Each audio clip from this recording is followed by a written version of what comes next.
but I want Ken Babey, and I'll give him a little bit of a preamble to Ken. I've known Ken all my life. In fact, not many people here might know that uh, Ken and I both applied for the same job at SAIT many, many years ago, and he got it, and I didn't. And that speaks to his credibility and ability, his educational background, and he stayed with that job for at the college, SAIT, Southern Alberta Institute of Technology. How many years, Ken? 27. So the number of years here, and Greg, you're on, and your enthusiasm, your intelligence, your articulative ability is really impressive. But you're just a puppy, and learning comes with experience. And everybody else on board, and I know everybody here has won a championship.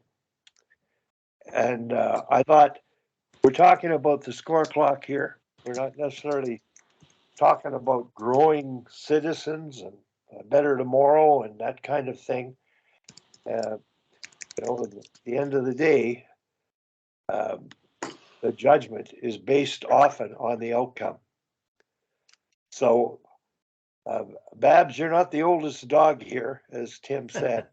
I think I am, or maybe hell, I don't know. But we'll all have a chance, I think, to talk about successes. But Ken, in particular, Ken has head coach international teams at World Championships. He's how many Olympics, Ken, have you led the sledge hockey program for Canada? Two. So that's 2 cycles. It's a number of years. But I wanted to focus today on the SAIT college position, a bit of story, describe your championships, how you won them, what it took to create that program, and whatever you want. How many championships did you win with that at that college? 7. I think it was 9. Okay. A good number. So Ken, I'm going to turn it over to you to just talk about your experiences, the things you think that you did that made a difference, what you might have learned from some of the mistakes, and just generally, all of us have done the same thing as you. We've coached, we've tried things, we've experimented, some things worked, but we want to hear your story to begin with, and we'll see where we get with everyone else. Okay, Ken, take it away, buddy. Thanks, Wally. I got the job, Wally, because I was way cheaper than you were, so that's why they took me. Well, good to see everybody. I'm glad I could come on. I'm usually on ice on Thursdays, guys. So that's I've enjoyed the times I have been here, but I'm on ice Thursdays during this time. But they canceled the ice this week, so I was able to come on. So, yeah, it was great. 27 years I spent at SAIT. I loved the people at SAIT in general, and I loved the school. It was a blue collar technical school. Had a strong work ethic, and all the people had that work ethic. And I guess that's what we had to establish at SAIT, was some kind of an identity for our men's hockey program. And we started with the work ethic part because it suited our blue collar school. And I think we established an identity and a philosophy, and then you have to, find people, whether it's your support staff or people within a department or people or your athletes, that you got to match your philosophy and the vision that you kind of have for the program. And I wanted us to be the best in the conference. And at that time, it was Perry Pern at Nate was the top dog, and Red Deer and Mount Royal. And so I wanted us to rise to that level and, trying to get better every day. So, that's where I think it all started for me. in our days, and I know Tim and Tom and other college guys are on this, but in our days, you had to either be a teacher in the school or an administrator in the school to be coaching, part of a full-time job. It wasn't a full-time hockey coach like they are nowadays. I really don't know what they do with their time, but I hear they're getting good pay. Um, they're certainly not teaching courses before practices and getting back to work at 8 a.m. Monday after a road trip on the weekend. Anyways, it was a great career, and I loved it very, very much, and that's why I stayed so long. Yeah, it wasn't until 1997 actually that we won our first championship. So it took about 9 years to get there, to be honest with you. It was a tough league. Besides Perry, we had Babcock coaching the league for a while. We had Al Ferdchuk, Scott Atkinson, Mike Johnson. There's some very, very good coaches that they had in this conference that you had to be sharp, and you had to be on your toes, so to speak, all the time. And like you mentioned, you had to come up with new ideas, different ways to kind of compete with them, because we didn't necessarily have as strong a team in those early years as those other teams, but we held our own because we started competing harder and working harder, and that was based on our philosophy and our identity. And you know what? For me, what I used to do is I built a program around the guys that they got some scholarship money, and they got their scholarship money if they maintained a 2 GPA, and they were in good standing with the team and with the athletics department and with the league in general.